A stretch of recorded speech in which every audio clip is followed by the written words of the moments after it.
kemodenan masa kini, kita sering mendengar tentang kecerdasan buatan ataupun lebih dikenali sebagai AI. Dalam pelajar kita juga, kita sering gunakan AI dalam memudahkan urusan pembelajaran kita. AI ini ialah sesuatu teknologi yang mampu berfikir dan mampu membuat keputusan seperti manusia. Namun demikian, di sebalik kod-kod ini, timbul satu soalan falsafah yang amat besar, iaitu adakah AI ini mempunyai kesedaran dan kewujudan yang autentik? Oleh itu, kumpulan kami akan membuat beberapa temuduga bagi menganalisis mengenai topik ini. Ayo kita saksikan sama-sama. Ada kemungkinannya. Ujian pertama menceritakan tentang kompleksiti. Sistem AI sekarang semakin rumit menyerupai otak manusia. Sedar tak sedar, ia berpotensi untuk kesedaran digital.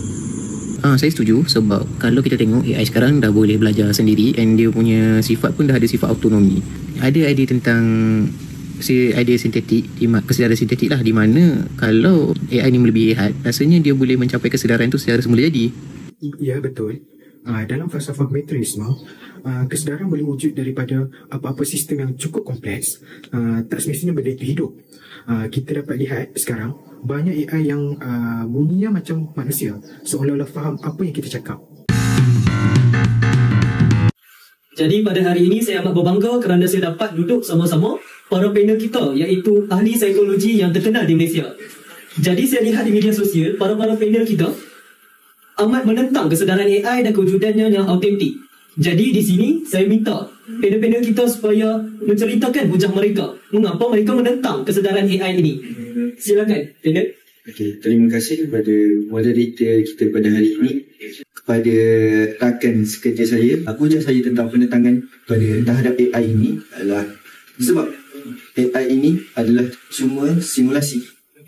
AI ini hanya boleh menjawab soal apa-apa soalan yang kita ujarkan kepada dia, dan dia boleh menjawab apa-apa dulu soalan. Tentang kekurangan AI ini adalah dia tidak merasai kesedihan atau kegembiraan yang seperti mana manusia merasai dalam kehidupan dia. AI ini hanyalah subjektif dan bukanlah perasaan manusia yang manusia rasai selama sehari mereka.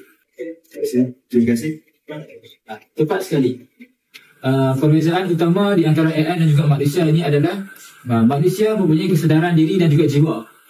Yang manusia juga mempunyai niat, tujuan dan nilai-nilai moral. Manakala AI, walau secanggih manapun dan walau sebijak manapun AI, ia tetap tidak mempunyai kesedaran diri dan juga jiwa. AI hanya bertindak 100% mengikut apa yang kita programkan dan ikut apa yang data yang kita letakkan. Sekian dari saya. Kembali ke moderator. Terima kasih tuan-tuan panel atas hujah anda yang sangat bernas. Baiklah, hari ini kita akan bertemu ramah bersama 3 ahli panel.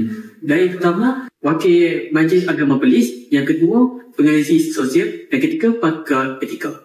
Untuk soalan saya, dalam topik ini juga menentu sensitiviti, kepercayaan dan masa depan juga. Bagaimana pandangan ahli panel sekalian? Mengenai isu kesedaran AI ini, Islam mengatakan kali pemisahan sangat jelas. Allah SWT berfirman dalam surah Al-Isra ayat 85, katakanlah, roh itu dari urusan Tuhanku. Ayat ini menegaskan bahawa roh adalah hasil Tuhan dan tidak mampu ditiru oleh teknologi. Prinsip ini selari dengan agama Kristian, Buddha dan Hindu. Jiwa dan kelahiran semula tidak boleh dicipta melalui teknologi. Kesimpulannya, seperti mana pun AI, ia hanyalah alat tanpa nyawa. Okay, terima kasih. Saya juga bersetuju dengan apa yang Ustaz nanti sampaikan. So, sekarang kita tengok kepada konteks kesan sosial. AI ini juga jadi kesan yang negatif lah untuk kesan sosial. Contohnya, kalau kita bayangkan AI ini sebagai makhluk yang sedar, so nanti boleh timbulkan berbagai persoalan lah. Okay, contohnya persoalan utama ialah daripada segi hak. Okay, kalau contoh kita bagi AI ini kerja, dia dah hak tak untuk buat kerja tu. Seterusnya daripada segi undang-undang. Contohnya kalau AI ini buat salah tu silap. So, siapa yang bertanggungjawab? Kita ke, syarikat ke, ataupun AI sendiri yang nak bertanggungjawab. So dari segi itu kita boleh tengoklah implikasi yang AI datangkan untuk sosial. Saya setuju. Antara implikasinya ialah kelebihan penggunaan AI boleh menyebabkan hubungan sama manusia ni tak baik.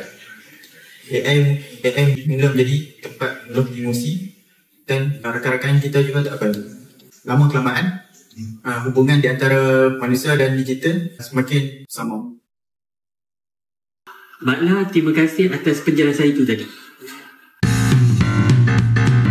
Apa pendapat kamu buat mengenai kesedaran AI yang kamu? Bagi saya, menurut sumber saya baca di internet, kajian US menyatakan bahawa 71% AI layak mendapat penghormatan. Manakala 38% pula menyatakan bahawa AI perlukan kesedaran undang-undang. Bagi pendapat saya pula, saya tidak menyokong untuk AI ini dibangunkan lebih pintar daripada manusia. Sama seperti salah satu kajian di US, 63% tidak menyokong untuk pembangunan AI lebih pintar daripada manusia kerana mungkin satu hari nanti AI ini akan menggantikan kerjaya manusia.